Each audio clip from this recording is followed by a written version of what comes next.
Salut à tous, me revoici pour un point lecture en cette mi-septembre. J'espère que vous avez passé une bonne rentrée et que tout se passe bien par chez vous. Et je vais commencer sans plus tarder parce que j'ai un tout petit peu plus de livres à vous présenter que d'habitude. Et comme nous savons que je parle très longtemps et que ma caméra n'a plus que 30 minutes de batterie, on va pas trop perdre de temps. Alors la dernière fois, je vous laissais après avoir commencé Cimetière de Stephen King, que j'ai terminé depuis, qui a été une bonne lecture, mais pas le coup de cœur auquel je m'attendais, puisque la dernière fois je vous avais déjà dit que j'étais étonnée par la lenteur au démarrage de l'histoire. J'en étais arrivée je crois à peu près à la moitié et c'était toujours pas passé grand chose. Et en fait finalement cette impression de lenteur est restée un peu jusqu'au bout, c'est-à-dire qu'à la fin il se passe quand même des choses, hein, mais voilà, je m'attendais à plus en fait. Je pensais qu'il y aurait plus d'événements horrifiques, d'événements un peu spectaculaires on va dire. Et finalement c'est resté, je dirais que c'est resté relativement calme quand même dans l'ensemble.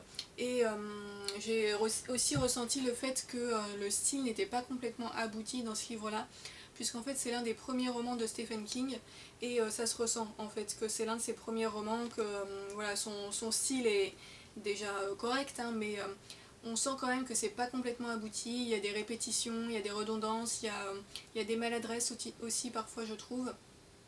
Donc voilà, clairement pour moi c'est pas son meilleur livre. J'ai largement préféré Shining par exemple, mais c'était quand même une lecture que j'ai quand même globalement plutôt bien appréciée, avec laquelle j'ai passé un assez bon moment. Ça se lit très facilement et il y a les thématiques abordées sont intéressantes en fait. Il y a notamment un passage dont je peux pas trop parler pour pas spoiler, qui parle du passé de l'un des personnages, qui m'a particulièrement plu, mais bon, je veux pas en dire plus pour pas risquer de spoiler accidentellement, mais voilà, il y avait de très bons passages par moments, mais c'était assez inégal, et, et voilà, pour moi ce n'est pas le roman le plus réussi de Stephen King, même s'il se lit quand même bien. Alors, après ça, en fait, dans le cadre de ma recherche d'emploi, j'ai passé un entretien d'embauche dans un parc zoologique, et avant d'aller faire cet entretien, je voulais avoir lu un petit livre sur le sujet qui est sorti en 2019. Il s'agit de Zoo, un nouveau pacte avec la nature de Laurence Paoli. Donc c'est aux éditions Buchet-Chastel. Alors je sais pas si on dit Chastel ou Châtel en fait, mais bon. Dans leur collection qui s'appelle Dans le vif. Donc c'est un essai voilà, sur les parcs zoologiques, leur histoire, leur fonctionnement. Et en fait, donc l'auteur essaye par moment de réhabiliter l'image des parcs zoologiques qui sont souvent, qui ont tendance souvent à être assez critiqués et dont en fait peu de gens connaissent le fonctionnement réel. Et donc voilà, dans ce livre-là, c'est un peu un livre où il y a pas mal d'explications, mais qui est aussi assez engagé, on va dire, de la part de l'autrice pour défendre les parcs zoologiques. Donc moi j'ai beaucoup aimé l'aspect factuel, c'est-à-dire notamment au niveau des aspects historiques, puisque dans ce livre-là on nous explique très bien comment fonctionnent toutes les organisations qui sont autour des parcs zoologiques et de la conservation de la nature. Donc par exemple l'UICN, le HASA, la WASA, donc c'est tous des acronymes en fait qui désignent des unions de parcs zoologiques ou des unions pour la conservation de la nature. Voilà, tous ces organismes-là sont remis en contexte. On nous parle de la date à laquelle ils ont été créés, le contexte dans lequel ils ont été créés, quels sont les liens qu'ils entretiennent entre eux avec les parcs zoologiques, puisqu'en fait c'est tout un écosystème en fait où tout est très lié. Mais du coup parfois c'est un petit peu difficile de s'y retrouver, et ce livre-là m'a permis de vraiment mieux comprendre les liens, les fonctionnements, et aussi d'avoir vraiment, comme je le disais, des repères historiques précis pour savoir comment les choses étaient apparues et dans quel ordre ça s'était déroulé. Donc ça c'est très utile pour avoir une meilleure vision globale non seulement des parcs zoologiques, mais aussi de tout ce qui est les organismes de conservation de la nature, quoi. Donc voilà, ça c'était très bien, très intéressant, très bien expliqué. Après, donc l'autrice a beaucoup, donc il paraît qu'il faut dire autrice maintenant, donc je vais commencer à dire autrice. Donc je disais, les parcs zoologiques c'est un milieu qu'elle connaît très bien, dont elle connaît pas mal de gens dans le milieu, etc. Donc elle parle beaucoup de la façon dont ils fonctionnent, comment dire, en coulisses, entre guillemets. Mais après j'ai trouvé que quand même son propos était pas toujours très objectif, parce elle est clairement en train de les défendre, et parfois je trouve qu'elle met un peu sous le tapis certains aspects problématiques qui existent quand même par rapport à ces parcs, même si... alors je suis pas anti-zoo, au contraire j'essaye de travailler dans ce milieu-là, donc voilà, mais il y a quand même des aspects problématiques qu'on ne peut pas nier, il y a des choses à améliorer, et je trouvais que parfois l'image qu'elle donnait des zoos était un tout petit peu trop idyllique en fait, et qu'elle n'expliquait pas assez les problèmes qui existent et dont il faut parler malgré tout pour les améliorer en fait, pour essayer de résoudre la situation. Donc voilà, je dirais que c'est le petit point négatif de ce livre pour moi, c'est ça, peut-être une vision des choses un tout petit peu biaisée, un tout petit peu trop positive, qui balance un petit peu plus d'un côté que de l'autre, quoi. Je sais pas si c'est très clair, mais voilà. Mais donc, à part ça, c'est quand même un livre très intéressant. Si vous voulez vous renseigner sur le sujet, je vous le conseille parce qu'il est quand même... il est bien rédigé, il est très clair, il explique très bien.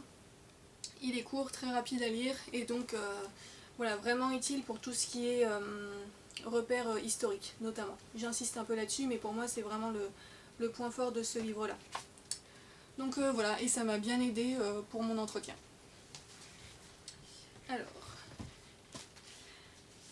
je me rends compte que je vous présente les choses dans le désordre, parce qu'en fait ce que je vais vous montrer maintenant, je l'ai lu avant le livre sur les eaux, mais bon, c'est pas grave.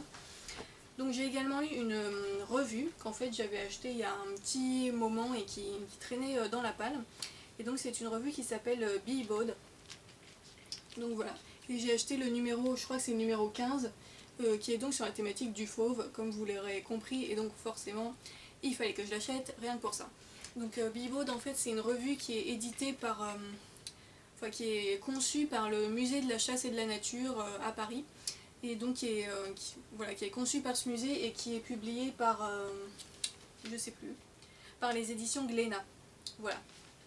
Et donc c'est une revue assez classe, parce que je sais pas si on voit bien, mais le papier est de très bonne qualité. Donc là il y a un grand, au début on a un grand rabat avec un dessin à l'intérieur. Donc voilà, c'est du papier assez épais, vraiment de bonne qualité, il y a beaucoup de grandes illustrations. Et voilà, du coup c'est une revue qui coûte assez cher. C'est pas le petit magazine qu'on achète vite fait chez son marchand de journaux pour 5 € quoi. Je sais plus quel est le prix, mais... ouais, un numéro de cette revue coûte 20 €. Donc c'est le prix d'un livre grand format en fait. Donc voilà, faut avoir le budget pour l'acheter, mais comme je le disais, c'est une très bonne qualité d'objet.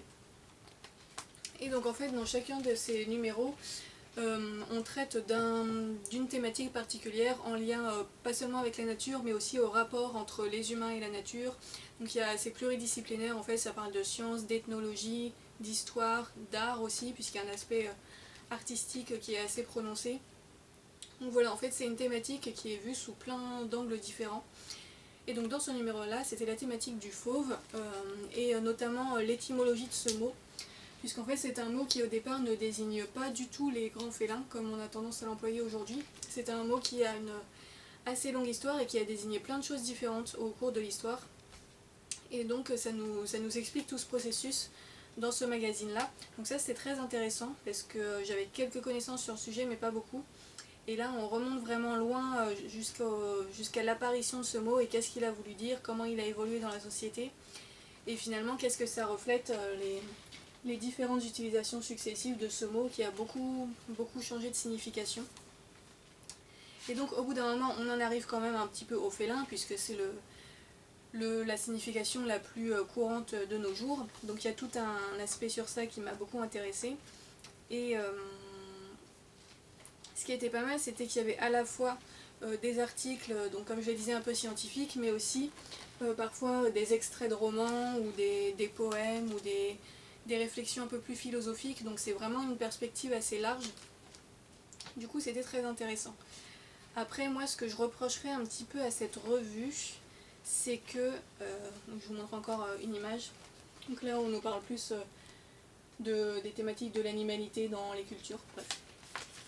Ce que je reprocherais un peu à cette revue, c'est que elle s'adresse quand même, elle est assez élitiste en fait, elle s'adresse clairement à un public assez érudit, parce qu'il y a certains textes qui sont rédigés dans un style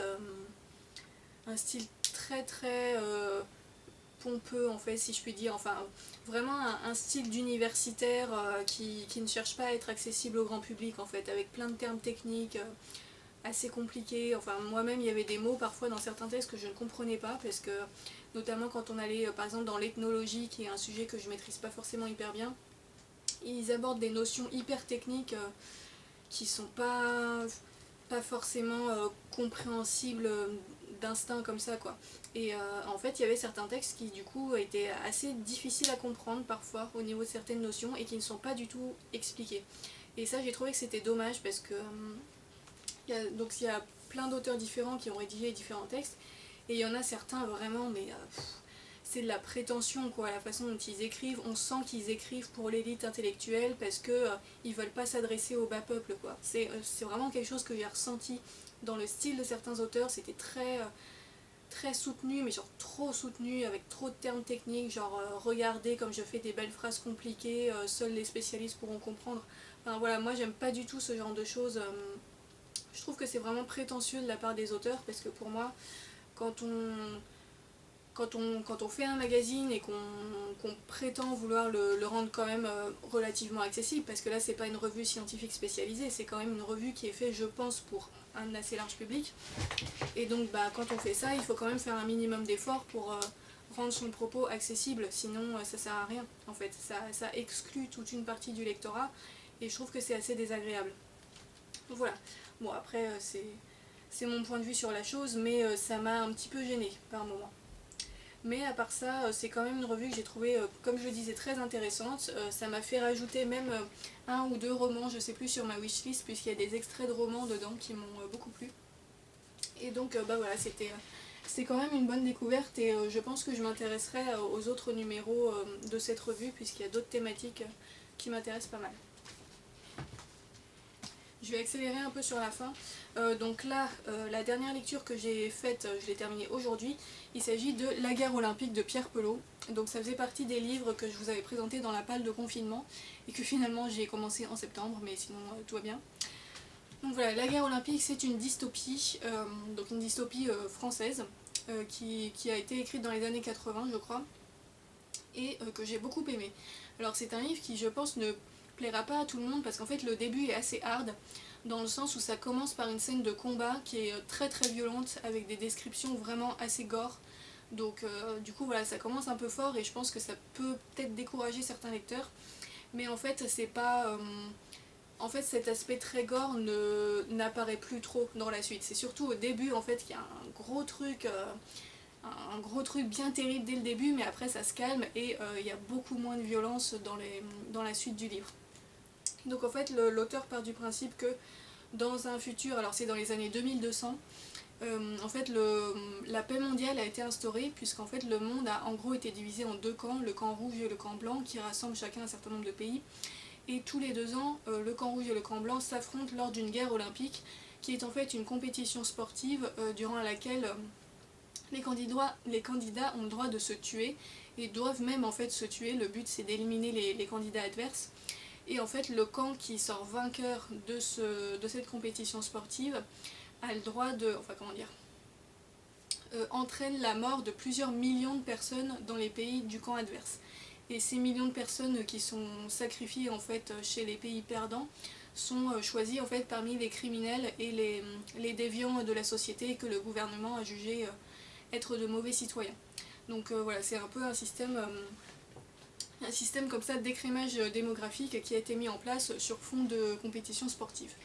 Et donc dans ce livre-là, on va suivre, pardon, je parle trop vite. On va suivre plusieurs personnages. Donc tout d'abord Pietro, qui est un compétiteur qui va participer à la guerre olympique, donc qui est un athlète qui a été formé depuis sa naissance en fait pour ça.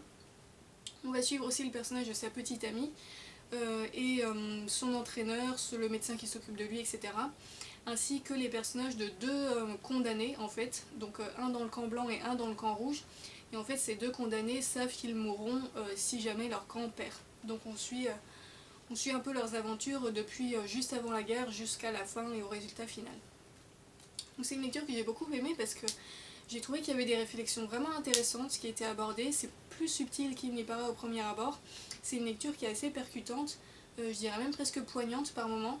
J'ai beaucoup aimé le style de l'auteur qui est très fluide, alors il y a quelques redondances par moments, mais globalement j'ai quand même trouvé que ça se lisait très bien, et surtout les scènes de combat et les scènes d'épreuves sportives, je trouve qu'elles sont très bien décrites, parce qu'on est dans ces moments-là donc avec Pietro, et son état d'esprit et ses sensations sont très bien décrites en fait pendant les épreuves. Donc c'est des épreuves qui sont vraiment hyper dures, où il souffre énormément, où il est blessé, etc. Et j'ai trouvé que c'était très bien retranscrit et qu'on était vraiment avec lui dans ces moments-là, et presque qu'on souffrait avec lui, parce que le style de l'auteur est vraiment hyper immersif en fait dans les scènes d'action comme ça. Donc ça c'est un aspect que j'ai vraiment beaucoup aimé.